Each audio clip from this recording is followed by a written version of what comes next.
Bueno, continuando con con nuestro segundo capítulo del Derecho Internacional Privado, vamos a abordar el conflicto de leyes y las reglas de colisión.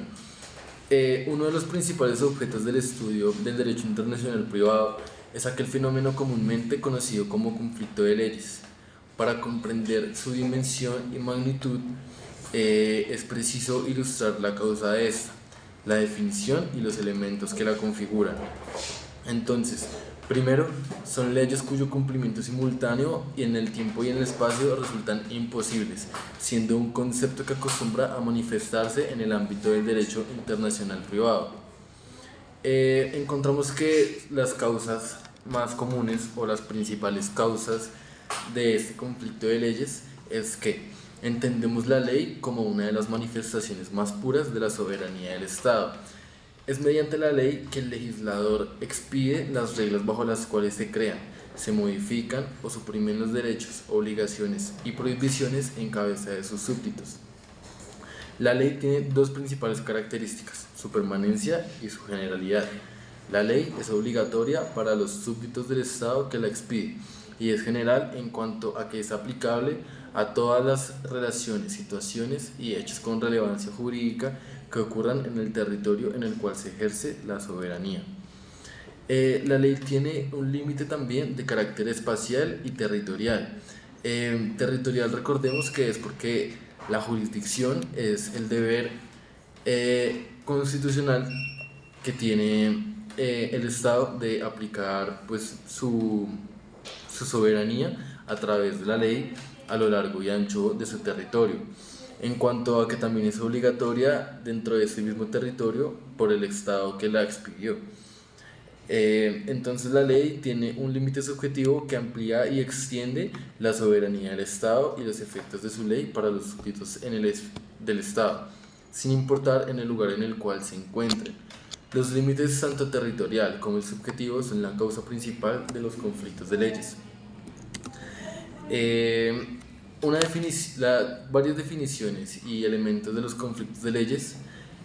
Podemos empezar diciendo que se puede definir como el conflicto de leyes como la concurrencia de dos órdenes jurídicas materialmente diferentes, con elementos o puntos de contacto extranjeros, que se consideran aplicables y competentes para regular dicha relación.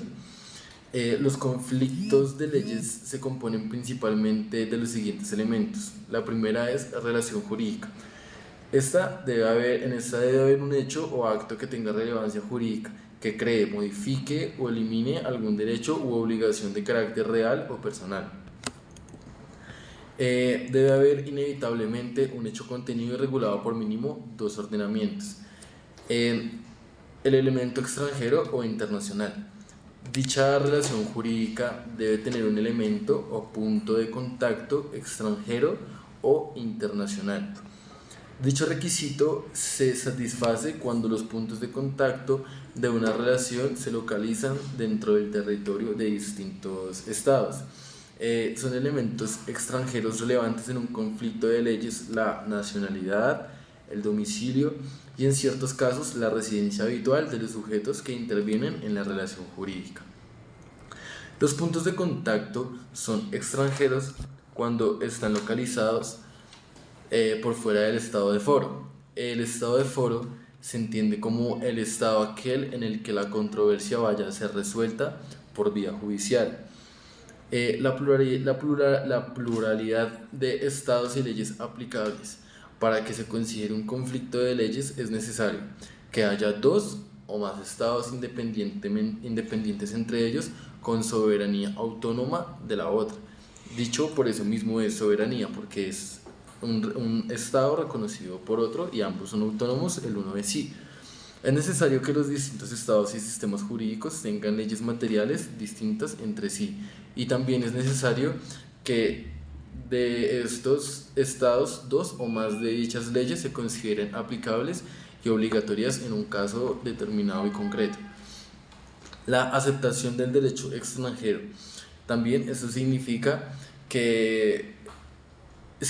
y se configura únicamente si la ley del foro acepta y le permite al juez aplicar la norma extranjera. Dicho esto, pasamos a las reglas del conflicto. En el derecho internacional privado se cuenta con normas, métodos y criterios como las leyes de aplicación inmediata, el orden público internacional, las reglas de conflicto, entre otros. Podemos decir que la definición y elementos de las reglas de conflicto se entiende como las normas que definen la ley aplicable a un asunto de derecho internacional privado. Son elementos que integran las reglas de coalición o de conflicto.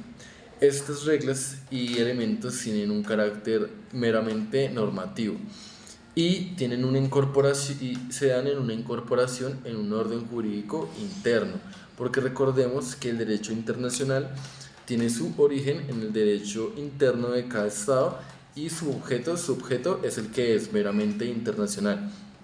La enunciación de un punto de contacto sirve de criterio para resolver un conflicto. Este da la inclusión de un hecho, consecuencia jurídica de determinada ley aplicable, y pues la determinación de esta ley aplicable permite, primero, que sea posible escoger la ley aplicable para resolver los asuntos relacionados a determinada categoría y también para determinar el ámbito especial de aplicación de un orden jurídico. Hay dos normas en que una regla de conflicto puede ser redactada, la forma positiva y la negativa. En la forma positiva, para que ésta se dé, para esta determinada categoría se aplicarán las leyes de determinado estado. La capacidad se rige por la ley de la nacionalidad, o sea, la ley interna, que está establecida en los códigos, por ejemplo, el civil o el comercial, mientras que la forma negativa señala la aplicación de una norma extranjera. El carácter y rango de esta norma se entiende en: para que una regla de conflicto se considere como tal, debe estar consagrada en un cuerpo en sí mismo. Resulta la calidad de normal. Esto dependerá de lo que se considere como norma o derecho en cada sistema para cumplir su requisito. Toda norma tiene que ser general, las reglas de conflicto deben también serlo. No podrán ir dirigidos a un individuo específico o a un hecho involucrado específico también. Esta localización tiene que ser en un orden jurídico interno. La postura nacionalista señala que el juez como representante está obligado a fallar con base en el sistema jurídico donde se encuentra, o sea, con base en su orden jurídico interno, mientras que la postura internacionalista o universalista señala que, por otra parte, existe una comunidad internacional con normas comunes en todos los estados. Vemos que en la tendencia actual entendemos que dichas reglas del orden jurídico interno de cada estado establecen así una fuente principal, como los tratados y las normas internas de cada estado.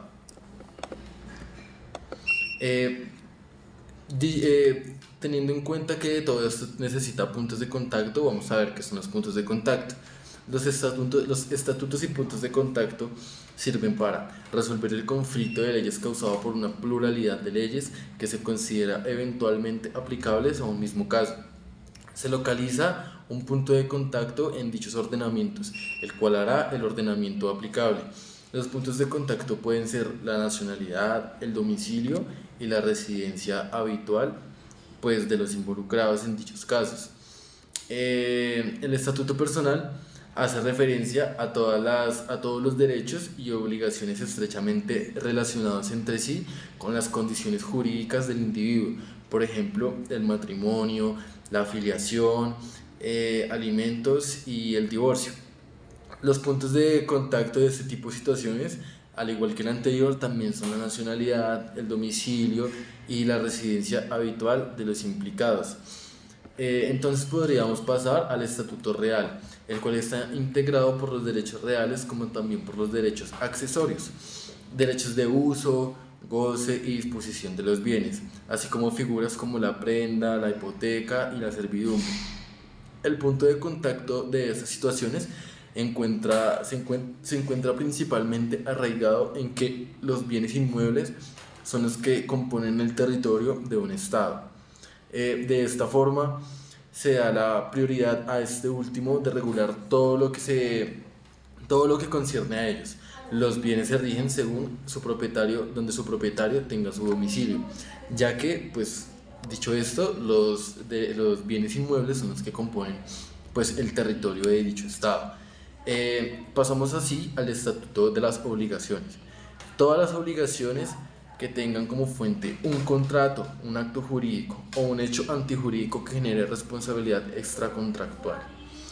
Los contratos internacionales, las relaciones jurídicas que surgen de un determinado contrato ofrecen normas de capacidad de los contratantes, formalidades impuestas por la ley para celebrar el contrato, cuestiones referentes al fondo de lo acordado y la ejecución y cumplimiento de las obligaciones. Entonces, la ley aplicable a la forma de los contratos tiene su base en los puntos de contacto, los cuales son el lugar de la ejecución, el lugar de la negociación y la autonomía de la voluntad. Las obligaciones extracontractuales respecto a todas las obligaciones que no tengan como fuente un contrato, sino la comisión de un delito civil, se tendrá en cuenta el lugar donde dicho delito ocurrió. Entonces, finalizamos con el estatuto procesal, el cual por regla general se aplica el punto de contacto de la territorialidad absoluta. En este sentido, es el mismo juez quien debe llevar las etapas del proceso de dicha controversia según las leyes internas de su territorio. Muchas gracias.